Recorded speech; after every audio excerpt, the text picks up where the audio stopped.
bienvenidos. Este es el programa de Bogotá Cultura Más Consciente. Es un programa de iniciativa de la Dirección de Cultura Ciudadana de la Secretaría de Cultura, Recreación y Deporte. Este programa busca mostrar y visibilizar más las tendencias de origen oriental. Aquí tenemos 4 expertos de estas técnicas que nos gustaría como ahorita con más calma presentarlos. Y lo que se busca es mejorar el relacionamiento con uno mismo, el relacionamiento con los diferentes ciudadanos y cómo como ciudad podemos mejorar nuestras relaciones con el entorno. Hoy quiero entonces contarles con qué expertos estamos para aprender hoy. Tenemos a Simón Rodríguez, experto en temas de técnicas de Ching Kung y Tai Chi. Liliana Gómez, experta en karate.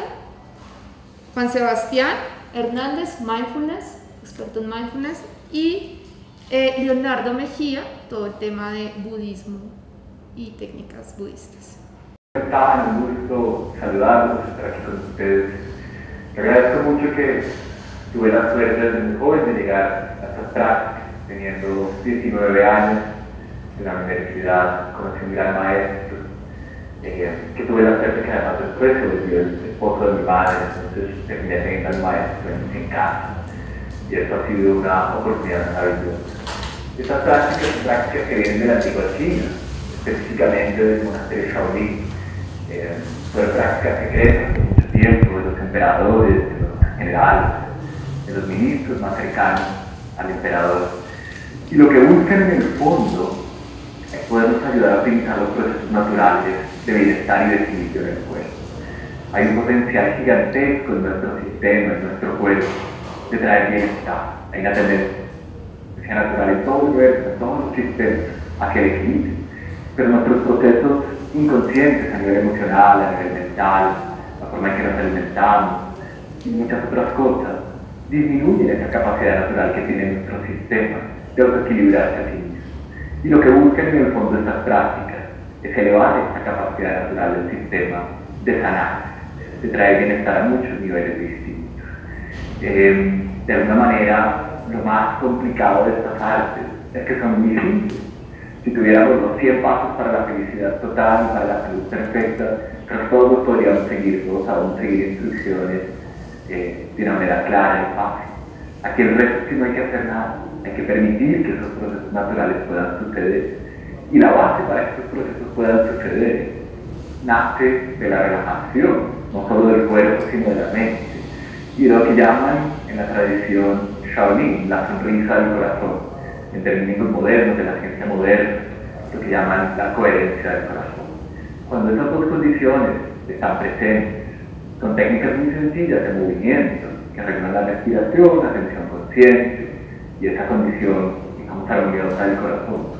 Estamos facilitando optimizar estos procesos naturales. Entonces, en el fondo, es reconectar con algo que ya todos los seres humanos tenemos. Hay algo que a mí me encanta de estas prácticas y creo que aplica para muchas de las cosas que aquí se van a compartir. Y es que en el fondo su esencia no es distante a nosotros. No hay nada en realidad que tengamos que aprender. Nosotros no tenemos que aprender a estar relajados, no tenemos que aprender a estar felices, a estar alegres. Es parte de nuestra condición interna, es parte de lo que somos esencialmente. Y por lo tanto lo que hay que hacer es dejar de hacer por un momento, disfrutar de la sencillez, de la simplicidad. Y cuando nos permitimos conectar con ese aspecto sutil y simple de la vida, de lo que somos esencialmente, surgen cosas maravillosas. Entonces, muy contento de estar aquí y poder compartir un poco de esto con ustedes. Bueno, el karate es un arte marcial. Hay muchísimas artes marciales y todas son hijitas del Tai Chi y del Ching Kung. Del Tai Chi y del Ching Kung se desprende primero el Kung Fu y después empiezan a variar muchísimo dependiendo del país, dependiendo de la zona. Yo practico pues hace más o menos 20 años karate. El estilo de karate que yo presento es karate Shorin Ryu. Es un karate que se genera en Okinawa y nos enseña mucho cómo controlar nuestro cuerpo y también cómo controlar nuestra mente. Es una disciplina en la que tú aprendes a cuidar de tu cuerpo, aprendes a hacer las cosas sanas y saludables para ti, aprendes a hacer unas prácticas en las que aprendes a pelear para no pelear. para hacer más bien amigos a través del respeto, a través de ser una persona honorable y a través del dominio de tu propio cuerpo. Entonces eso es más o menos la práctica de karate, lo que nos ayuda al día a día. Y ahorita le doy la palabra a Juan Sebastián Fernández, que nos cuenta también sobre mindfulness, que es otra práctica también de oriental. Hola, muchas gracias por invitarme, contento de estar aquí. Vengo también como a contarles sobre la experiencia de una organización y una comunidad que se llama Respiro. Llevamos más o menos unos 8 o 9 años en Colombia con la intención de esparcir una humanidad más consciente y compasiva. Y el ingrediente que usamos para mezclarlo con otras fuentes, técnicas y metodologías fue mindfulness. Decidimos mindfulness porque es una versión inspirada también en estos orígenes que ya nos contó Simón y nos contó también nuestra compañera karateca, ¿sí? En el que se trata simplemente entonces de poner atención de una manera muy particular, ¿sí? Y de forma intencionada. Y la atención es en el presente. Estos 3 elementos, distintas fuentes y distintas culturas también lo han nombrado de otras formas, pero para mindfulness, que es una versión tal vez secular, quiere decir como desprovista de estos contextos espirituales en donde nacieron también estas prácticas, y más científica. Lo interesante de esto es que en los últimos 30 años la humanidad ha descubierto elementos muy interesantes de cómo funciona el cerebro, el sistema nervioso, que han dado lugar a reafirmar esto que han estado compartiendo aquí, ¿no? Antes los maestros y los practicantes sabían de viva voz, por su propia experiencia, sus beneficios. Ahora también estamos respaldados, que es muy interesante, por la ciencia. Respira entonces con este ingrediente de mindfulness, que es como el arrocito con el que se mezclan muchas otras. Nos la pasamos diseñando proyectos y programas para colegios públicos, colegios privados, niños pequeños en preescolar o bachillerato. Hemos tenido también desarrollos de mindfulness y de formación de conciencia plena para comunidades que han sido también violentadas por conflicto armado en Colombia, e incluso con algunos grupos de migrantes en otras partes del mundo, como en Sudán del Sur, por ejemplo. También ofrecemos distintas formaciones de este tipo desde mindfulness o conciencia plena, que es más fácil decirlo en español, para organizaciones y empresas, ¿no? Y también ofrecemos el curso básico de reducción de estrés, que también, bueno, lo hemos hecho aquí en Bogotá, en Cali y en otros lugares del país. Entonces, un gusto estar aquí. Muchas gracias. Entonces, gracias a ti. Importante esto para un país como Colombia, ¿no? Que tenemos tantos temas de violencia, conflicto. Creo que estas prácticas nos pueden ayudar muchísimo con esto. Me gustaría con nuestro último invitado, Leonardo Mejía, también en budismo, técnicas budistas, que ellos también nos enseñan mucho. Bueno, muchas gracias a las personas que me antecedieron por la intervención. Muchas gracias a la Secretaría de Cultura, desde Cultura Ciudadana, por la invitación, por este espacio tan maravilloso. Creo que es una hermosa oportunidad para la ciudad que se generen estos espacios de reflexión y de autorreflexión alrededor de estas técnicas y de estas herramientas tan maravillosas. En cuanto a la práctica budista nace hace 2600 años en Oriente y se ha venido, digamos, posicionando en Occidente, en Estados Unidos, en Europa y por supuesto aquí en Colombia. La práctica budista es una ciencia de la mente que tiene unas tecnologías de la mente que están al servicio de todos y todas y que seguramente tienen mucho que decir y aportar a los ciudadanos y ciudadanas colombianas, especialmente aquí en Bogotá, para ayudar, potenciar y promocionar la regulación emocional, la atención consciente, la compasión y la autocompasión como un elemento importante, y sobre todo potenciar y ayudar a una ciudadanía consciente que todos los días se va consolidando más en nuestra ciudad. Entonces, muy complacido de estar en este maravilloso espacio y con muchas ganas de aprender y compartir un poquito de la práctica budista. Entonces me gustaría que Simón Rodríguez nos cuente más sobre esto de Chin Kune Tai Chi y nos cuente también cómo estas prácticas pueden aportar al bienestar personal de cada uno. De que conozcamos lo que estamos hablando, no hay mejor forma de conocer algo que experimentar. Entonces, hago un pequeño paréntesis. Pretender poder desde un espacio como este y en poco tiempo enseñar todo lo que es un arte como estas, que son artes milenarias, fascinadas y refinadas por grandes maestros por miles de años, no es tan real. Entonces, quiero poder compartir con ustedes algo que es muy simple, muy sencillo, y que aunque no tiene mucho énfasis en el movimiento, sí es la base fundamental que permite que el arte se pueda aprovechar y sacar el más beneficio. El gran arte del Qigong y el gran arte del Tai Chi Chuan no es un arte de movimiento, es un arte de una condición interna desde la cual el movimiento nace. Entonces hoy quisiera que nos enfoquemos en ese aspecto interno. Y para eso no tenemos una práctica, excepto que estemos sentados. Y los quisiera invitar, sobre todo a que se den el permiso de parar por un momento, de hacer realmente una pausa y de descanso. Nuestra mente está todo el tiempo proyectando hacia el futuro, ansiedad por lo que viene, por lo que pasó. Y eso es lo que limita esa capacidad natural que tenemos de conectar con un potencial profundo de bienestar que tenemos nosotros. Yo soy un firme creyente de que la paz, la alegría, la condición de amor, incluso con la que podemos vivir los seres humanos, no es algo ajeno a nosotros, no es algo que podemos recibir y que vamos a encontrar o alcanzar. Justamente es tan difícil porque es como si los ojos estuvieran buscando hacia sí mismos. Entonces lo único que vamos a hacer en este momento en realidad es hacer una pausa para que los ojos puedan hacer conciencia de sí mismos, por así decirlo, que el buscador se encuentre a sí mismo. Entonces los invito a que se sienten cómodos, dejen que sus hombros estén descansando. Les vamos a hacer un movimiento muy sencillo, se llama el Ohana, abre el corazón con una sonrisa y un suspiro, con los hombros muy relajados, y esto es importante. Los codos van a ir comúnmente a los hombros, simplemente inhalando. Las manos van a estar como en forma de puño, la de la cintura, y se van a ir moviendo hacia atrás, inhalando. Y después vamos a soltar el aire con un suspiro. Ese suspiro es uno de los procesos naturales del cuerpo que hemos desaprovechado. Les decía ahora, nuestro cuerpo estable, cómo traer equilibrio, nuestro cuerpo estable, cómo estar bien. Pero tenemos que favorecer estos procesos. Y el suspiro es uno de ellos, sobre todo cuando lo hacemos conscientemente. Y de la forma en que lo vamos a hacer ahora juntos, puede traer un gran beneficio. Entonces, aunque suene extraño, aunque suene raro, dense la oportunidad de realmente hacer un suspiro generoso. Se los voy a mostrar primero, pero ahora no me sigan, simplemente lo observen.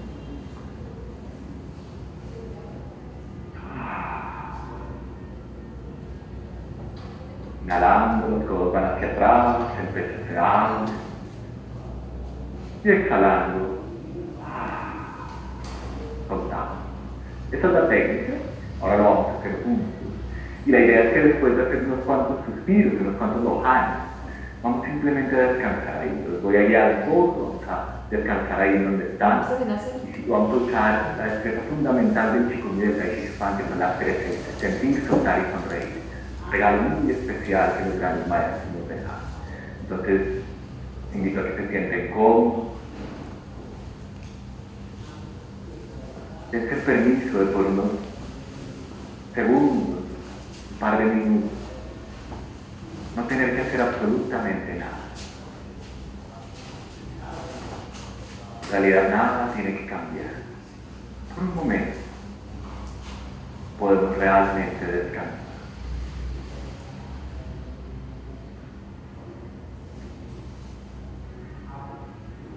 Vamos a hacer juntos el movimiento, inhalando, llevamos los codos hacia atrás, sintiendo una apertura generosa pero cómoda en el pecho.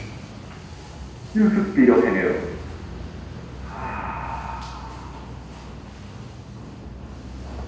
Una vez más.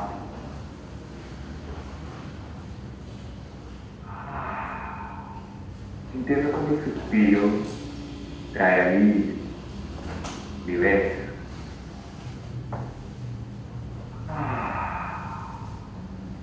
Dejando que toda la carga, todo el cansancio se vaya soltando poco a poco, no hay ninguna prisa.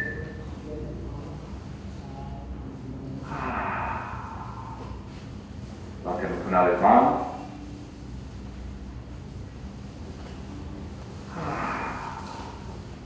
Y ahora simplemente vamos a descansar. Podemos dejar nuestros ojos cerrados, la boca ligeramente abierta. Y empezamos a sentir el cuerpo. El gran arte en este sentir es la inocencia. Porque es un sentir que no necesita nombrar lo que siente, juzgarlo, etiquetar, ni tampoco cambiar. Como esa mirada inocente de un bebé cuando observa algo. Simplemente observa. Y así, de esa misma manera, sentimos nuestro cuerpo. Todas las sensaciones que puedan haber son bienvenidas.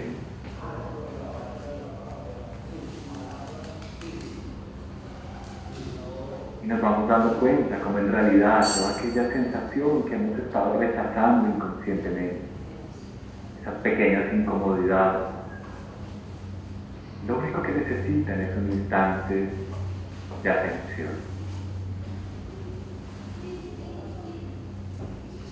Démonos el permiso de sentir. Y en ese sentir nace la segunda es soltar. No se pregunten cómo. En realidad no hay método para soltar y relajar. Sino una sutil invitación que permite que poco a poco el cuerpo vaya regresando a su estado natural.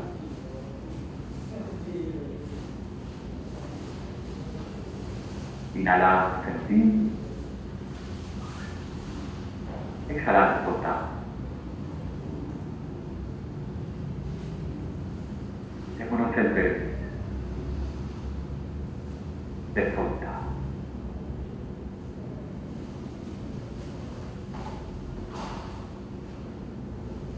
Podemos sentir un poco los músculos de la cara, todo, los brazos, todo el tronco, toda la región pélvica, las piernas.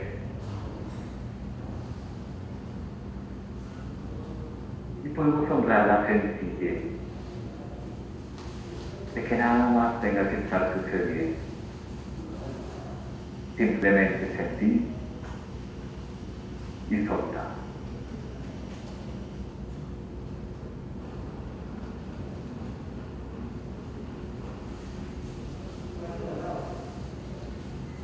De soltar también sin ningún esfuerzo empiezan a hacer la tercera, una sonrisa.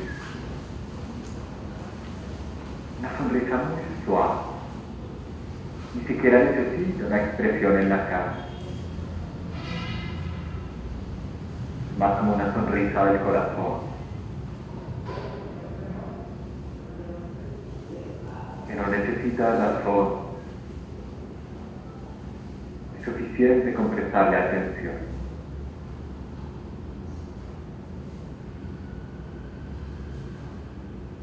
Una muy merecida sonrisa de nosotros para nosotros mismos.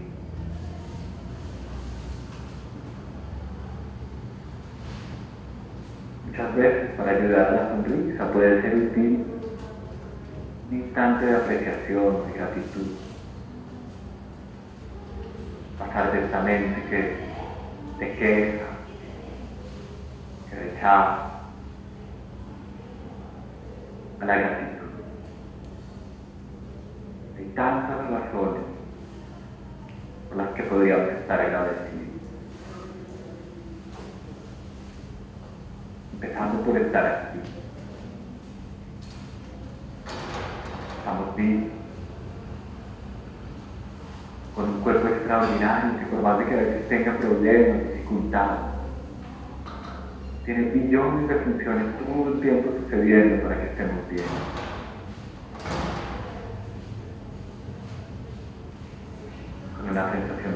cruz, podemos inhalar profundo. Exhalando, soltamos. Y nos regalamos una sonrisa.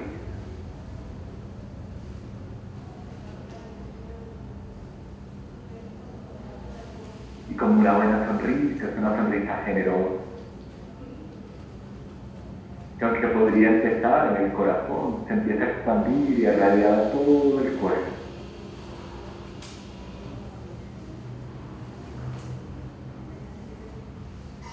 Millones de células sonriendo.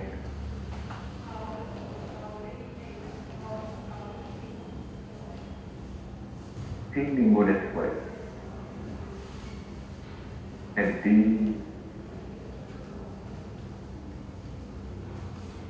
soltar y sonreír.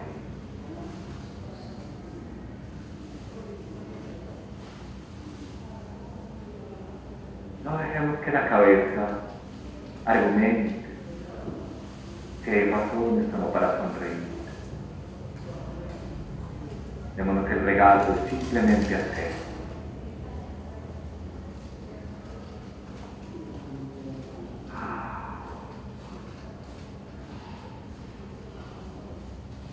Y con esa sonrisa para terminar, vamos a hacer una vez más el suspiro, el oján, inhalando, llevamos los ojos hacia atrás con una sonrisa. Y exhalando, soltando. Una última vez.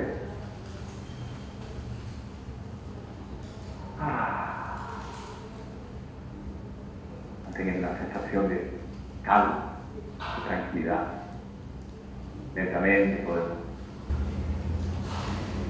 Simón, muchas gracias. Lo disfruté muchísimo. Qué bueno, me alegro. Sí, yo creo que uno se reconecta con eso que es la sencillez y lo que tú estabas mencionando también se conecta uno con ese bienestar personal y con esa gratitud.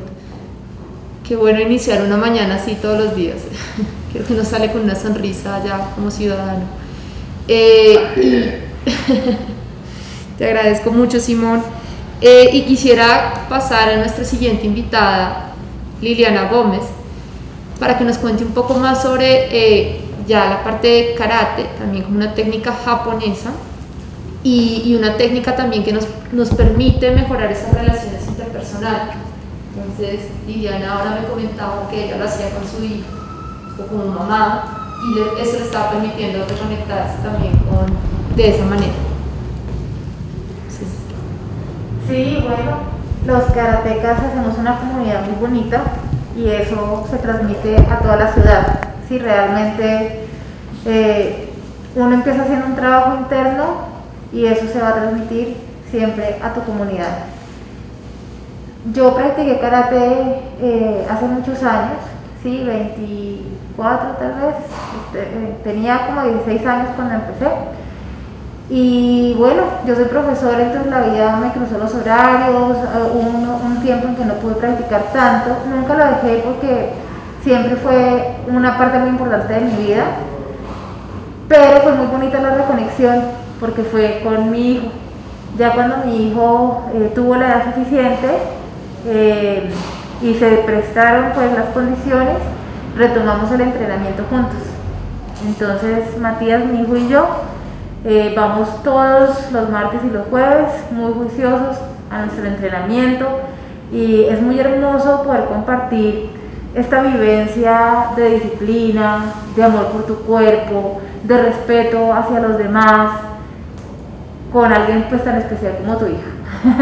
Sí, ha sido muy bonito. Y yo quisiera subrayar algo que dices ahí de respeto hacia los demás. Entonces esto, digamos, una técnica como el karate, ¿cómo te ayuda con ese respeto y esas relaciones interpersonales que tú tienes diariamente? Y esa disciplina, ¿no? La disciplina también es bien importante. Claro, como te hablaba en un principio, la idea principal del karate es lograr controlar tu mente y tu cuerpo, ¿sí? Hacer una conexión contigo para poder ser mejor persona, ser mejor karateca. Entonces, cuando eso sucede, ¿cómo sucede en el karate? Primero que todo, el ejercicio físico siempre es muy importante. ¿Sí? El ejercicio físico es algo que es indispensable para que tu cuerpo esté bien, porque resulta que nosotros hace miles de años corríamos por todas partes, ¿sí?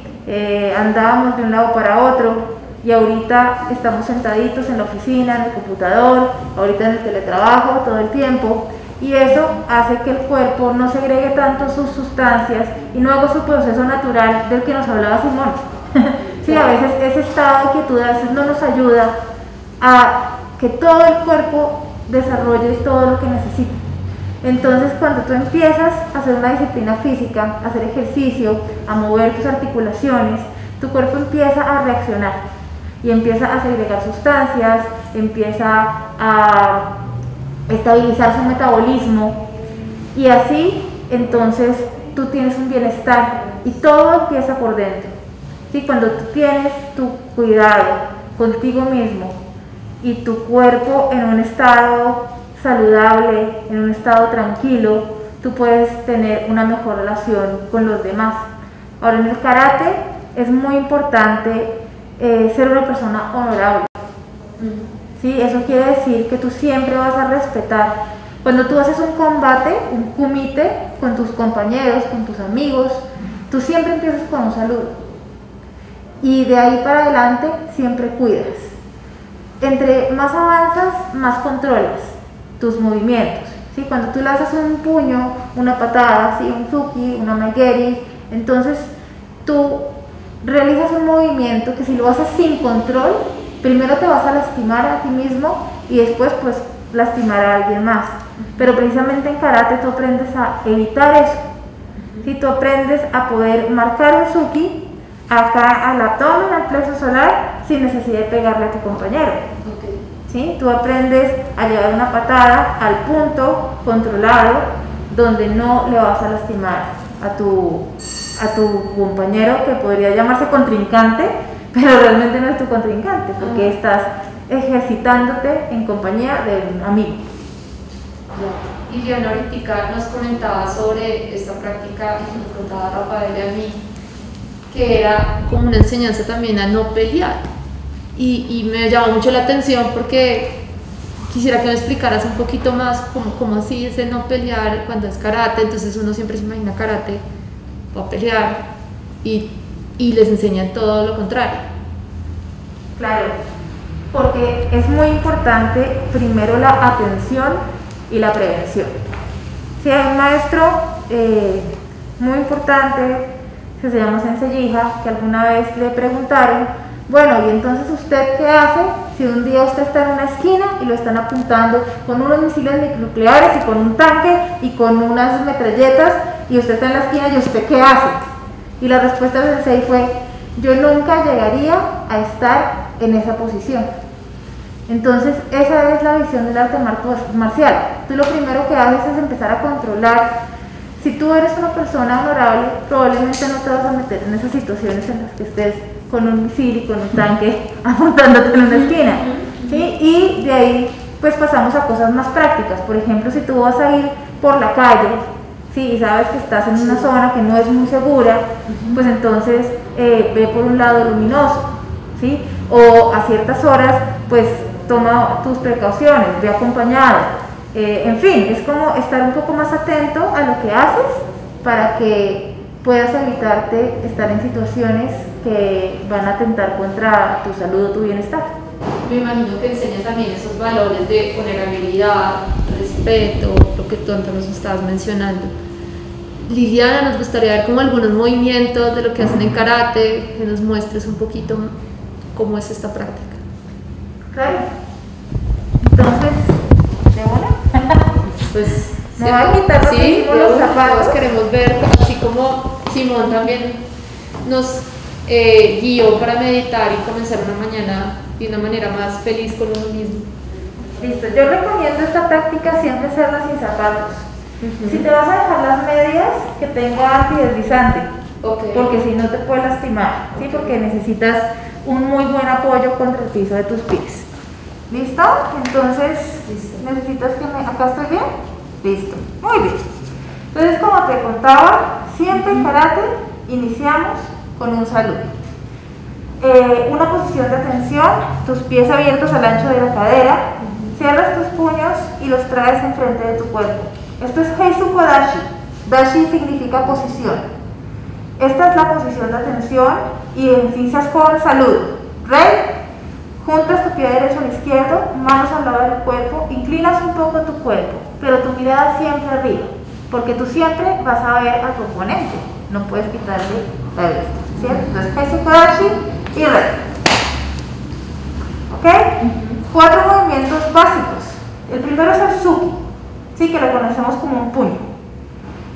Primero que todo, tu mano la debes cerrar enrollando los deditos y el dedo gordo guárdalo acá, no lo dejes aquí afuera, sino guárdalo acá.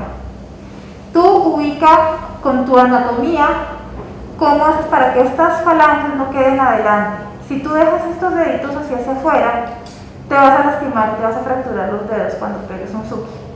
Tú guardas los deditos para pegar con estos dos nudillos. Esta parte de la mano es fuerte y con el entrenamiento la fortaleces más y así no te vas a lastimar. Y guardas una línea recta, que la muñeca no vaya ladeada ni arriba ni abajo, recta. Y el codo atrás, porque es un doble movimiento. Vas adelante y tu codo va atrás. ¿Ves? Acá te estás haciendo un movimiento hacia adelante, pero también una defensa para atrás, que es tu golpe con el codo. Ese es el Suki. ¿Listo? Si tú puedes darte cuenta que yo muevo un poquito la cadera, porque la cadera también impulsa el movimiento. ¿Sí? Y además, aquí hay un punto de energía, que yo sé que todos mis compañeros lo conocen. ¿Sí? El ki o el chi. Y en karate se utiliza mucho esta energía y por eso también los karatecas gritan. Ese estigma de las películas. Ese kia es un grito que es manejar la energía del centro de tu cuerpo y traerla hacia el movimiento que estás haciendo. ¿Sí? Cuando tú pegas, ¿sí? Con la respiración puedes usar esa energía y el grito le da la máxima potencia. ¿Sí? Sale de acá, no es un grito con la garganta porque te lastima las cuerdas. ¿Sí? Es un grito con la energía y ayuda a canalizar y enfocar esa energía en tu golpe. ¿Ok? Este es el Suki. Hay 4 patadas básicas. Para las patadas, siempre mi guardia arriba, siempre mis manitas acá. Hay veces que pueden tener las personas las manos sueltas o cerradas, pero siempre acá, porque si tú abres aquí el pecho, dejas todo esto libre y te puedes lastimar. Entonces tú siempre guardas tu cuerpo. Y la patada tiene 4 movimientos. Sube la rodilla primero, luego estiras, luego recoges y luego bajas otra vez. No es bueno hacerla ni así porque pues no vas a pegar. Esto es un estiramiento, ¿sí? La patada recoge, estira, recoge y baja.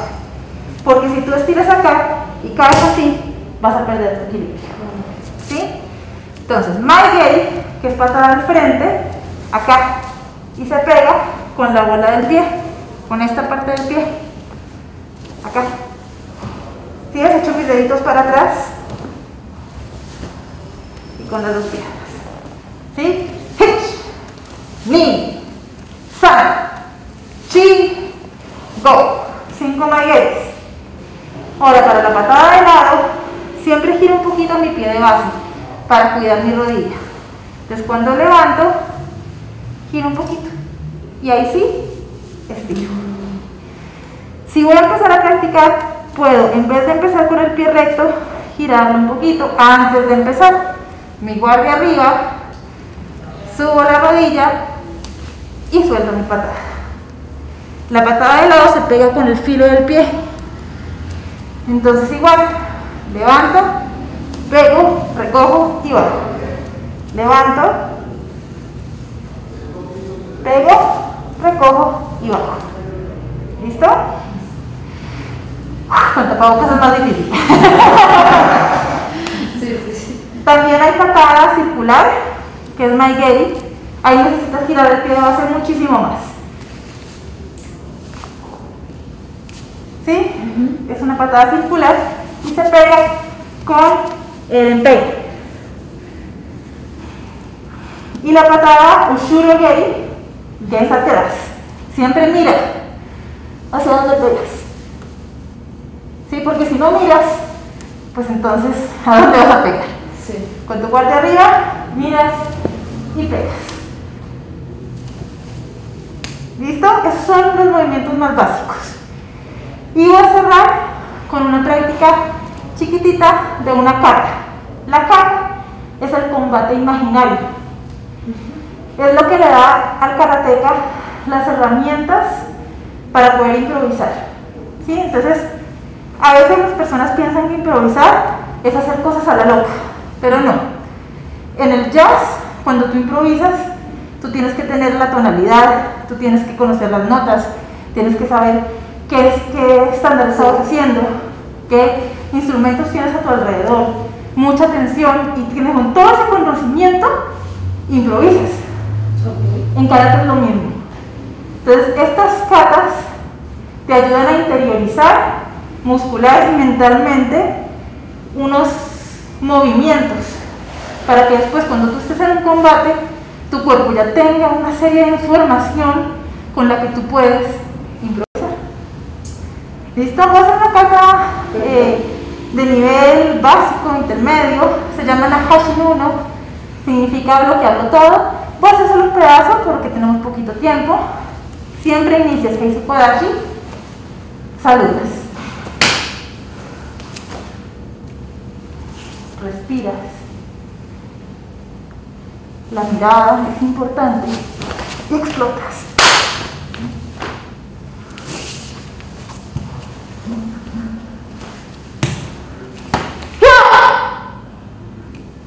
Y regresas y saludas. ¿Sí? Hice media kata. Y ahí también empiezas a entrenar tu mente, porque tienes que empezar a visualizar ese combate. Entonces eso es el bunkai de la kata, lo que estás haciendo. Cuando tú haces esto, puedes estar respirando, preparándote, pero también podrías estar bloqueando un ataque y llevando un brazo abajo y llevando un oponente afuera. ¿Sí? Y ese bunkai o ese significado va a variar según tu nivel como karateka, porque hay muchos, infinitos bunkais, dependiendo de en qué nivel estás y de cómo lo piensas. Hay veces que uno se junta con los karatekas a discutir y a compartir estos bunkais, porque entonces empiezan a salir más y a crearse muchas más apreciaciones de una misma kata, y eso es muy bonito. Entonces, pues, es una muestra súper chiquita de algo que puede ser una clase de karate. Igual, siempre que hacemos karate es importante primero calentar, al final estirar. Hoy era una pequeña demostración y entonces,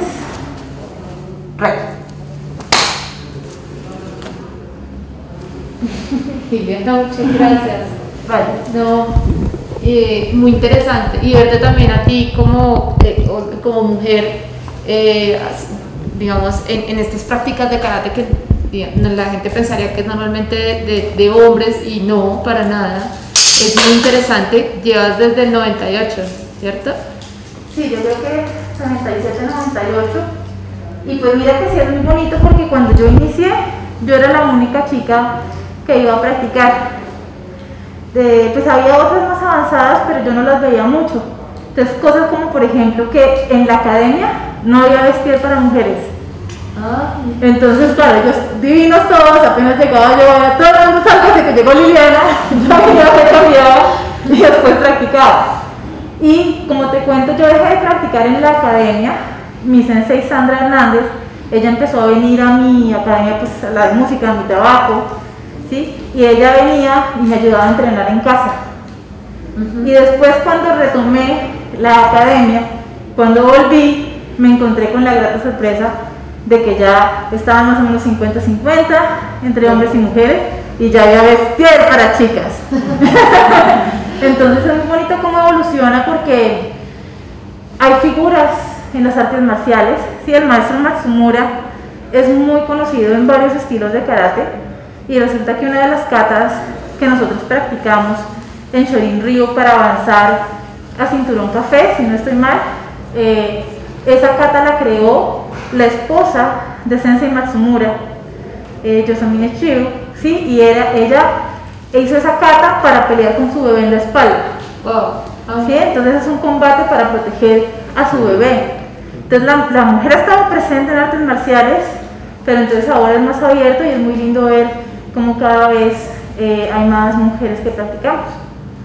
Qué chévere, sí, muy interesante. Yo practico kickboxing y también es bien, y obviamente te genera un tema de bienestar y de estar saludable con uno mismo, entonces es una muy buena práctica. Que pensar que no tengamos más tiempo para ver todo, porque obviamente el karate es un tema de mucho, pues es un tema milenario en Japón.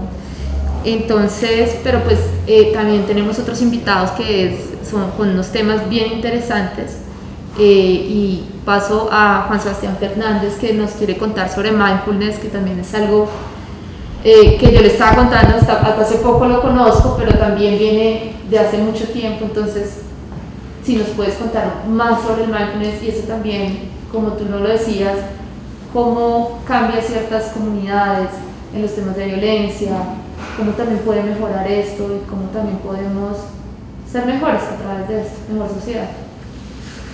Sí, mientras escuchaba a los demás compañeros y veía sus prácticas, pensaba comenzar con esta frase, que es quizás una verdad, entre comillas, ¿no? Y es que lo que practicamos se fortalece. Lo que practicamos en karate se fortalece el cuerpo, lo que practicamos en tai chi, y creo que eso es una verdad, vuelvo a repetir, que se conecta profundamente con una realidad también del cerebro, y es la neuroplasticidad.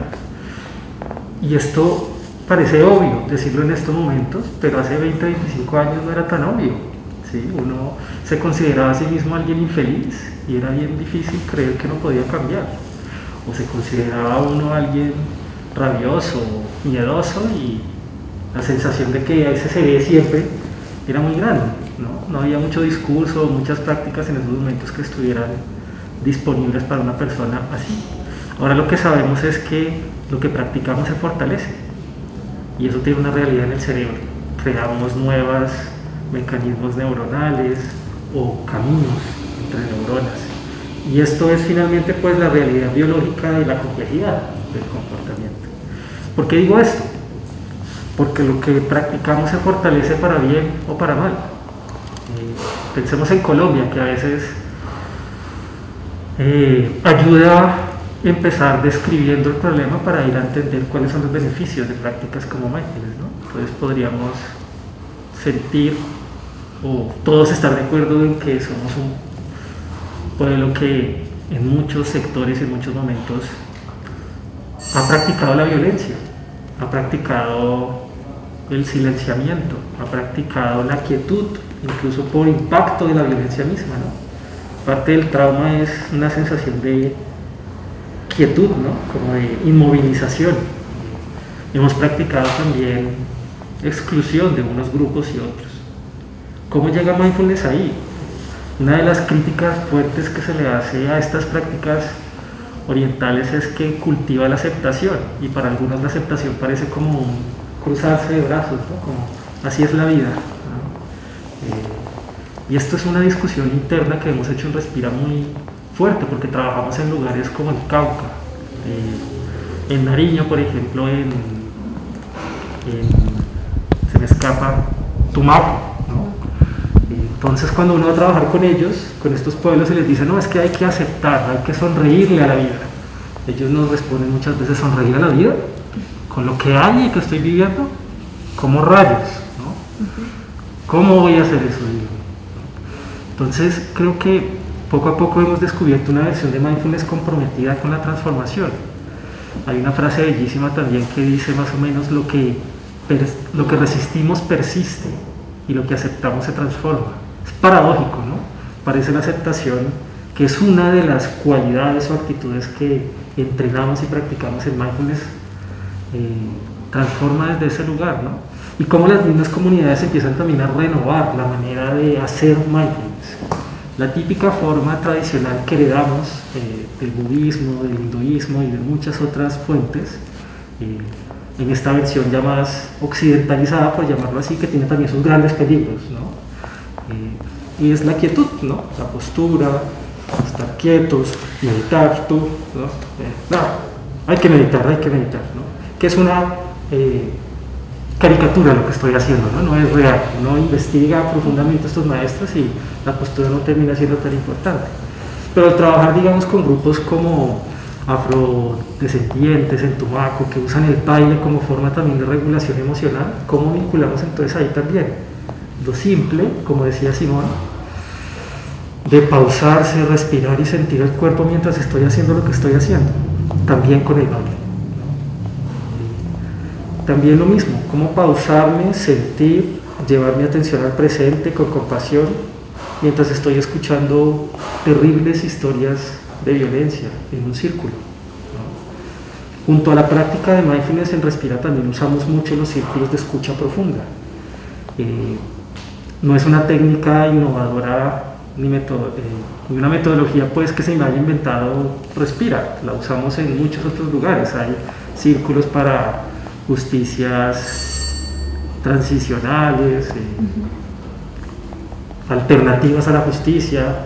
También incluso nuestros grupos indígenas aquí hacen malocas y círculos para discutir y resolver sus asuntos, tomar decisiones, ¿no?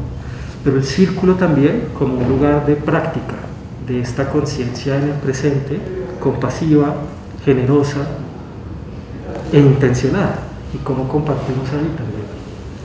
Entonces, en las distintas intervenciones que hemos hecho, pues hemos aprendido un montón también de las culturas y de los grupos con los que trabajamos, y hay que, cierto, yo no sé si hay que, pero hemos descubierto un gran potencial en poner a compartir o a discutir las formas de mindfulness típicas con las formas culturales de las comunidades con las que trabajamos, ¿sí? Entonces, quería hacer esta introducción ahí como para contarles que también tiene esto que parece tan lejano de Oriente, aquí en Colombia también tiene una gran cabida en la medida en que hay como negociación de formas y símbolos que crean esto, que es lo que necesitamos, ¿no? Siento yo que parte del problema es que estamos perdidos en nuestras mentes, ajetreados con un montón de cosas que llaman poderosamente nuestra atención. Así que cualquier práctica con cualquier forma que nos ayude a pausar, notar qué estamos sintiendo, observar a los demás, es muy poderosa, transforma profundamente la manera en que hacemos las cosas. Entonces ahí nos damos cuenta que la violencia, por ejemplo, es reactividad, ¿no? Que muchas veces no es una decisión, sino que es un cúmulo de reactividad y condicionamientos que cada persona en grupos ha recibido y que hay que desarticular, ¿no? ¿Y cómo lo desarticulamos? ¿Cómo desmontamos eso? Parando, deteniéndonos, ¿no? Entonces... Y escuchando. Y escuchándonos a nosotros mismos y escuchando a los demás, que es profundo, ¿sí? No es fácil escuchar tampoco. Dicho esto, entonces me gustaría invitarlos a una práctica, no sé si sea este el momento, ¿no? Sintiendo y viviendo la de Simón, dime. Perdona, te voy a interrumpir. Sí, dale. 2 minuticos, es que tenemos que despedir a uno de nuestros invitados, bueno. Simón Mejía, antes de comenzar con esta práctica de mindfulness y conectarnos completamente con este presente aquí ahora. Entonces, muchísimas gracias, Simón, por este tiempo, por ese momento que nos diste, y agradecerte mucho por esos aprendizajes también. Gracias. No sé si quisieras agregar algo. Yo me siento muy diferente ahí. Tengo un grupo de personas esperando para un taller y no me puedo quedar con ustedes, pero que quedan excelentes manos y muy buenos corazones. Me alegra muchísimo que el distrito, que Bogotá esté impulsando este tipo de cosas. Es decir, queremos ver paz en la ciudad, en el país, en el mundo. Necesitamos tomar responsabilidad de nuestra paz interna, y esta es la base que ayuda a que esto suceda. Muchas gracias, compartir con todos ustedes, y espero que sea la primera de muchas veces que nos podamos encontrar. Hasta luego. Gracias, Simón, que estés muy bien. Listo, ahora sí nos vamos con nuestra práctica en mindfulness que nos enseñes, Manuel. Sí. Hemos trabajado también con niños y adolescentes, así que incluso las personas adultas que recién se acercan a estas prácticas pueden salir despavoridas ante una hora sentados en una postura de flor de loto. Entonces, mindfulness tiene para mí esta ventaja de poder adaptar. Y entonces quiero compartirles una práctica muy simple que acompaña con las manos. Uno de los objetos de atención fundamentales es la respiración. Entonces es típico que cuando uno le hablen de meditación lo inviten a hacer una práctica de observación de la respiración natural. Entonces aquí lo que vamos a hacer es eso, notar cómo entra y sale el aire por la nariz o por la boca y cómo esté cada uno en casa, y ustedes también si quieren hacerlo pueden hacerlo aquí. Y lo que vamos a acompañar es la inhalación y la exhalación con un movimiento de las manos. Cuando inhalamos, recogemos, cerramos el puño, y cuando exhalamos lo soltamos. Recuerden no controlar el ritmo de la respiración, sino dejarlo que sea tal y como es. Y vamos a hacer unas 10 inhalaciones y exhalaciones, a ver cómo nos va. ¿Listo? Inhalamos y exhalamos al ritmo de cada uno. La intención es que las manos nos ayuden también a ser conscientes del ritmo.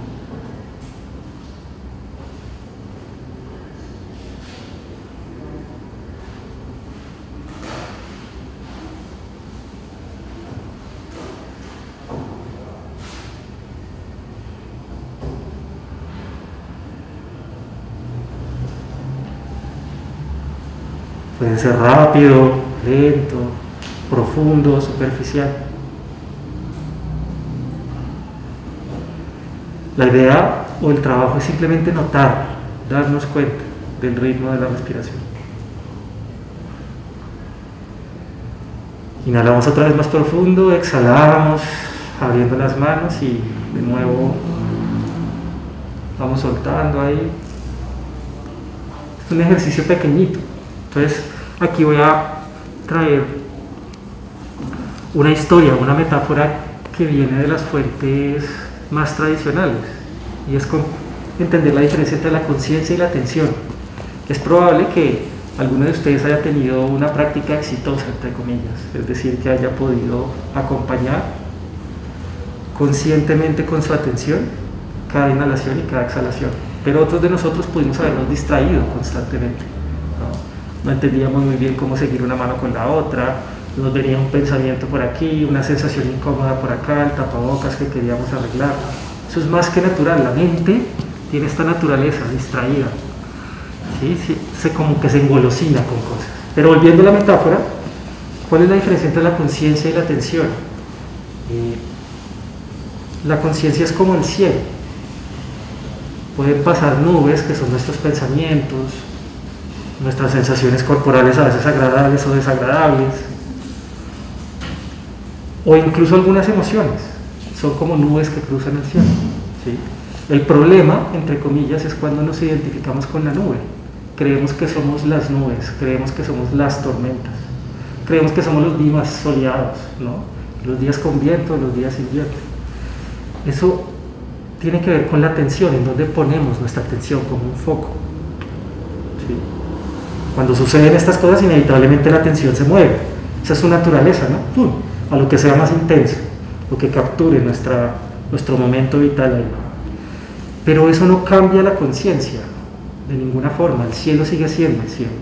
Entonces la conciencia es como un espacio que permite que las nubes ocurran, que los pensamientos, las sensaciones y las emociones ocurran, ¿sí? Podemos quedarnos investigando a veces una nube porque ha venido constantemente muchas veces, y es también una práctica importante, pero cada vez lo importante no es qué tanto tiempo sostengamos nuestra atención sabiendo que somos el cielo, sino con qué actitud reenfocamos cada vez que nos hemos perdido, cada vez que hemos creído de nuevo que somos una nube en vez de ser sobre el cielo. Y eso es lo que practicamos y lo que se fortalece. ese reenfoque de la atención y hacer conciencia. Y como decía Simón antes, conviene mucho al comenzar recordarnos a nosotros mismos que ya sabemos hacer, ¿no? Que ya es un potencial que cada uno tiene y que la práctica se trata de recordar. Mindfulness es la traducción al inglés de una palabra en antiguo Pali, la lengua que se hablaba en el norte de la India cuando Siddhartha Gautama, el Buda histórico, apareció. Sati era esa palabra, y Sati la tradujeron al inglés mindfulness, a español conciencia plena. Pero Sati es muy interesante porque significa tres cosas al mismo tiempo: presencia, conciencia y recordar. Y recordar es bellísimo porque en latín son dos juntas, recordis, volver a pasar por el corazón.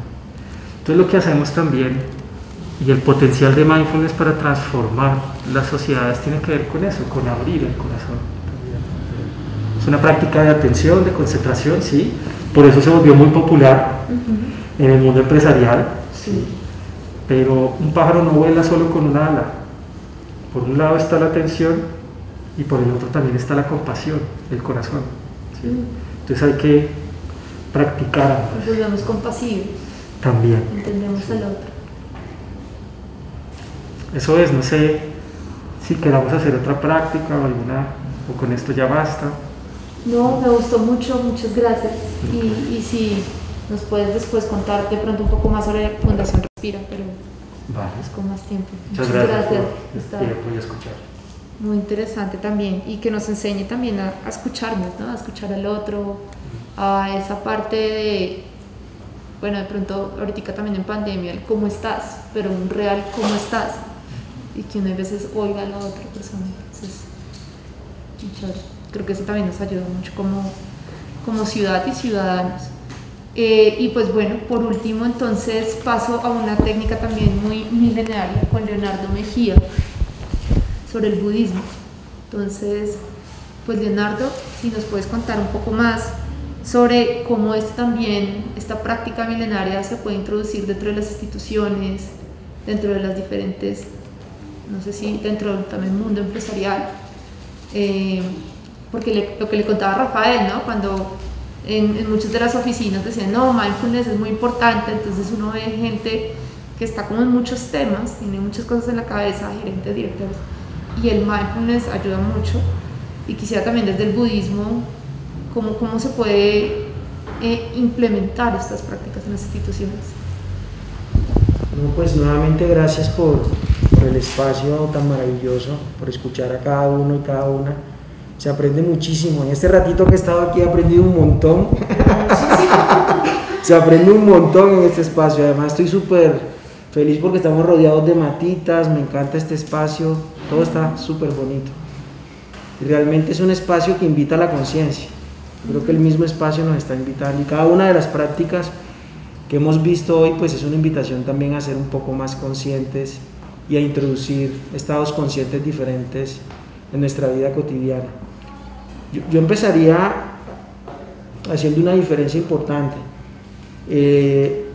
La práctica budista, que lleva 2600 años en el mundo, es una práctica en la cual cualquier persona se puede introducir sin importar si nació en Oriente o no, porque ninguno de los que estamos aquí somos orientales, si se dan cuenta. Somos criollitos y colombianos. Entonces la práctica budista tiene esa facilidad, y así sucedió en China, así sucedió en Japón, ha sucedido en todos los países donde ha llegado. Se ha podido ir incorporando como práctica, como tecnología de la mente en la vida cotidiana de las personas. Y yo creo que Colombia, que es un país hermoso y maravilloso, que tiene una construcción cultural también muy interesante, tiene muchísimo que aportarle a la práctica budista, y la práctica budista tiene mucho que aportar a Colombia. Creo que ese diálogo entre culturas, entre encuentros, es muy enriquecedor, como ese diálogo que tenemos en este espacio es importante. Y allí surge un elemento importantísimo, la diversidad, la multidiversidad. Y Bogotá se caracteriza específicamente por eso, por ser multidiversa, donde tú encuentras diferentes visiones del mundo, diferentes percepciones, diferentes narrativas, diferentes prácticas, y todos y todas nos podemos encontrar en este espacio llamado Bogotá y podemos confluir. Y la práctica budista, el camino budista, esa ciencia de la mente, también empieza a ser como parte importante en algunos espacios de la cotidianidad de Bogotá, del bogotano, del ciudadano y la ciudadana, y le empieza a regalar unas herramientas. Y creo que uno de los elementos más valiosos es ese cúmulo de herramientas que tiene la práctica budista. No el budismo per se, sino el cúmulo de herramientas que tiene. Porque la intención no es que las personas se vuelvan esto o lo otro. Yo creo que eso es importante también decirlo. Sino que puedan tomar las herramientas, las puedan aplicar en su vida, y un elemento fundamental, que comprueben si funcionan. Tenemos que comprobar que funcionan. ¿Y cómo comprobamos que funcionan? Pues practicándolo. ¿Cómo sé yo que me funciona el karate? Pues practicándolo, no hay otra forma. Puedo leer 50.000 libros sobre el karate, pero seguramente a través de la práctica me voy dando cuenta cómo se va adaptando, cómo me voy acostumbrando yo a ella, cómo me voy relacionando, y de esa manera voy comprobando que funciona. Y en ese orden de ideas, digamos, la práctica budista, que tiene todo ese cúmulo de herramientas, tiene algunas que creo que son importantes conversar en este espacio y en este momento. La primera, que me parece importante, tiene que ver con una palabra que hemos mencionado mucho aquí, y es la conciencia. Y cuando hablamos de conciencia, tenemos que entenderla en diferentes niveles. Empecemos por el primero, por ejemplo, el nivel del cuerpo. ¿Cómo soy consciente de mi cuerpo, de ese cuerpo que habita, de ese territorio de paz que soy? Entonces, hay una serie de herramientas y prácticas que me pueden permitir hacerme consciente de mi cuerpo, de ese territorio de paz que habito, y de esa manera, por ejemplo, liberar tensiones, soltar un poquito más. Por ejemplo, sabemos que cuando nos enojamos nos cambia nuestro lenguaje corporal, se nos hace difícil, por ejemplo, abrir las manos, las cerramos. Ese tipo de estados de conciencia se pueden adquirir, se pueden desarrollar y se pueden fortalecer en nuestra vida cotidiana. Entonces, un primer elemento, ser consciente de cuál es mi estado corporal, cuál es mi estado de salud corporal. Segundo elemento tiene que ver con un estado de conciencia emocional. ¿Cómo están nuestros estados emocionales en este momento? Y mira lo interesante de esto. Lo que nosotros estamos viviendo como sistema mundo, como sociedad en esta pandemia, es que andamos en revoluciones constantes a nivel emocional. ¿Por qué? Porque tenemos miedo de perder el trabajo que tenemos, o quizás tenemos miedo, por ejemplo, de no conseguirlo, si no lo tenemos, ¿no? Entonces vivimos como en la parte más primitiva del cerebro, allá en la parte más reptiliana, y estamos como alerta todo el tiempo. ¿Y será que pierdo el trabajo? ¿Será que no lo consigo? ¿Será que me puedo relacionar de una manera asertiva en el espacio familiar? La pandemia, uno de los elementos que nos invitó es a vivir un retiro profundo en nuestras casas. Lo que uno hace habitualmente cuando medita, cuando se va a un retiro, de retirarse para todos nos tocó, pero nos tocó lidiar con otras cosas ahí, con esas emociones, cómo me relaciono con el otro. El otro nivel de conciencia tiene que ver con la conciencia de los pensamientos.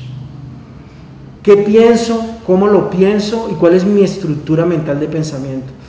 Y mira lo interesante, en este año hemos tenido un sistema de información que ha fluido, por ejemplo, en cuídate, aléjate del otro. El otro se convirtió en alguna otra manera como una especie de enemigo en el cual no me puedo acercar porque quizás tiene o no tiene el virus, etc. Entonces el discurso y la información y el lenguaje en el cual girábamos era un lenguaje muy específico: virus, pandemia, etc.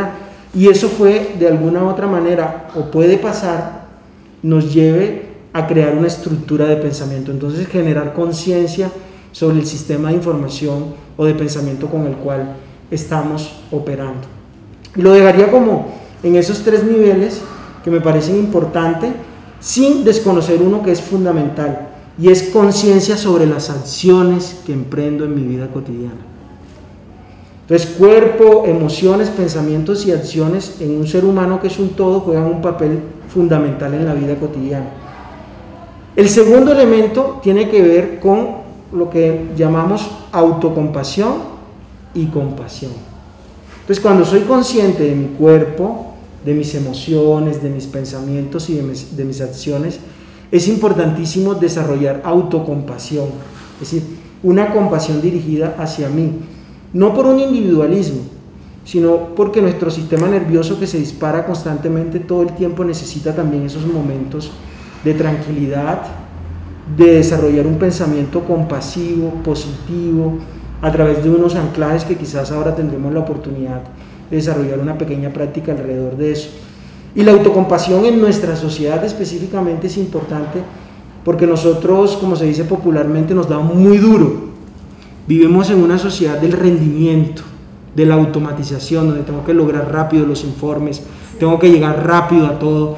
Y en esa sociedad del rendimiento nos damos durísimo cuando nos equivocamos. Necesitamos desarrollar autocompasión hacia los niños, autocompasión, los ancianos, autocompasión.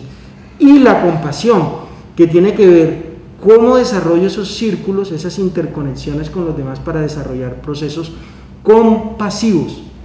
Y la compasión no tiene nada que ver con pobrecito, etcétera, sino tiene que ver con una actitud y una disposición de reconocer al otro como legítimo otro en la convivencia. Y un tercer elemento que me parece importante dentro de la práctica budista y que tiene que ver con esa ciudadanía consciente es la práctica de la no violencia y la no acción. A veces somos muy reactivos en nuestra cotidianidad. Entonces, un ejemplo, voy tarde a una cita, a una entrevista en la autopista norte y voy corriendo y está llena allí, entonces alguien se me cruza y yo reacciono automáticamente. ¿Cómo la práctica de la no acción, desde la autocompasión, de la compasión, nos puede generar ciertos estados mentales que nos permitan aprender a relacionarnos con los otros y conmigo mismo de otra manera? Y la no acción no tiene que ver con ser pasivos, al contrario, somos muy activos con la no acción, pero somos no activos desde la no violencia. Esos elementos creo que son interesantes y son importantes, y en una cultura como la nuestra, si los volvemos prácticas, si los comprobamos, si todos los días los vamos desarrollando, seguramente puede ocurrir que generamos ciudadanos y ciudadanas más conscientes, que es lo que necesitamos en esta sociedad del siglo XXI, en una Bogotá tan pluridiversa y maravillosa como esta. Eso te iba a preguntar, Leonardo, cuando no hay ciudades que practican, o ciudades que practican el budismo, como por ejemplo un Bangkok, que es así, ciudad enorme, que todos los días, y vive mucho movimiento, entonces quisiera como que me contara cómo se podría vivir esto en Bogotá, o cómo creerías que eso se podría vivir en una ciudad como Bogotá, tan pluridiversa, tan diferente, tan... Bueno, uno de los elementos importantes, Bangkok, lo que hemos estado en Bangkok, entendemos la movilidad que tiene Bangkok y todo lo que implica, pero me parece muy importante entender el contexto en el cual habitamos nosotros. Es decir, nosotros no somos Bangkok, no somos Birmania, somos Colombia. Y Colombia tiene unas potencialidades interesantes. Por ejemplo, Bogotá tiene un montón de parques que pueden ser una oportunidad para practicar. Por ejemplo, como una caminata en el parque, empecemos con lo más cotidiano, Exacto. Con lo más sencillo, con lo que cualquier ciudadano y ciudadana puede realizar en su cotidianidad. Como una caminata, por ejemplo, me puede ayudar a mí a soltar un poquito, a relajarme, estar cerca de un árbol, desarrollar, por ejemplo, una meditación o una meditación caminando. Mira lo bonito, una meditación caminando, es decir, ir un poco más lento, ir conectando con la respiración en esa caminata en la mañana. Por ejemplo, una práctica dentro de mi casa, tener un espacio allí donde yo en el día, en 10, 20 minutos, pueda generar un ejercicio de autorreflexión, donde me pueda detener. Sabemos que vivimos en una sociedad del rendimiento que nos exige todo el tiempo ir a 1000, pero como dentro de mi espacio físico, en mi casa, allí busco una sillita como esta, me siento y hago conciencia de mi respiración. 10 minutitos, inhalando, exhalando, invitando a la no acción, a la quietud. Por ejemplo, como en las escuelas, en los espacios de aprendizaje, generamos actividades y prácticas a través del dibujo, de la pintura, para llevar la conciencia y estar atentos con los niños y con los niños. Entendamos que con los niños y niñas pues hay que cambiar de actividad muy rápido, no los vamos a poner a hacer una actividad de respiración de media hora porque se nos aburre, ¿no? Pero pintando, por ejemplo, jugando, autorreflexionando sobre nuestras emociones.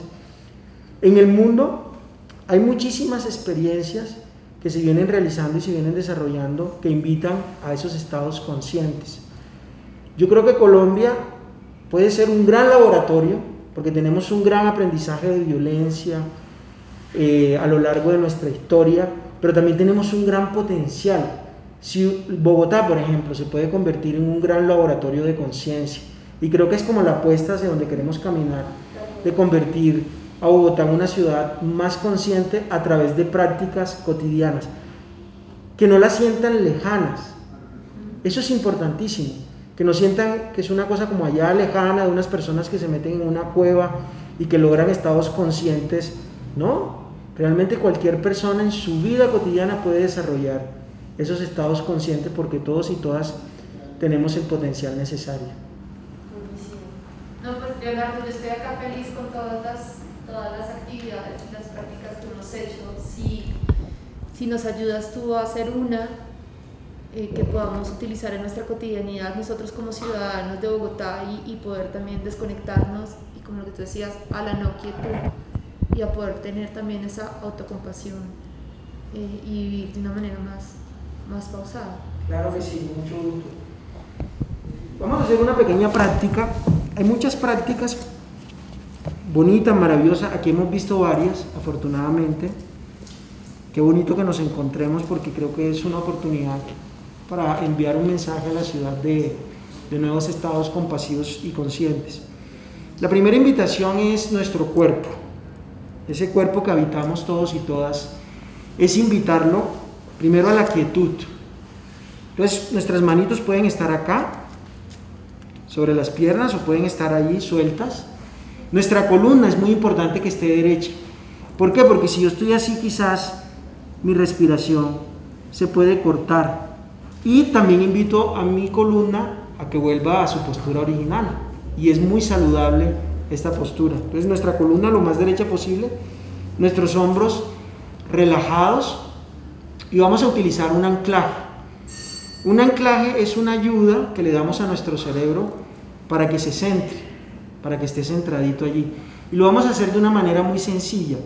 Al inhalar por la nariz, vamos a repetir mentalmente estoy, y al exhalar, bien. Al inhalar estoy, al exhalar, bien. Y aunque ustedes no me vean porque tengo el tapaboca, ustedes saben, los elementos de bioseguridad son importantes, vamos a sonreír porque la sonrisa es importante, es fundamental. Entonces vamos a mantener una sonrisa, la lengua en el paladar, que nos invita a estar anclados, y al inhalar, repito mentalmente, estoy, y al exhalar, bien. Recuerda mentalmente, al inhalar estoy, al exhalar, bien. Y podemos cerrar nuestros ojitos, si tú lo deseas, ¿vale? Entonces yo voy a contar 3 y vamos a iniciar con el estoy, bien, con tu respiración natural, normal, la que tú tienes, a tu ritmo respiratorio, ¿vale? Entonces estoy, bien, cuento 3, empezamos, y cuando cuente 3 nuevamente, terminamos, ¿vale? Vamos juntos y juntas. 1, 2, 3.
1,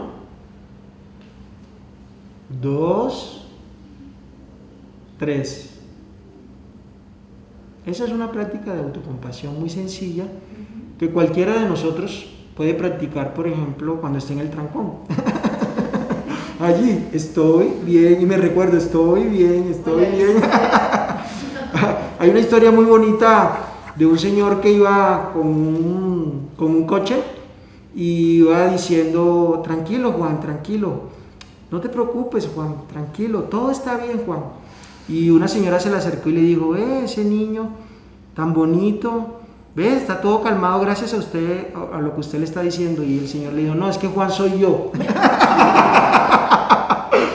Necesitamos invitarnos a la autocompasión, a la compasión, a cómo aprendemos a reconocer al otro como legítimo otro, importante en una ciudadanía consciente, una ciudadanía que merece entrar a otros estados de conciencia, y creo que Bogotá va avanzando hacia eso.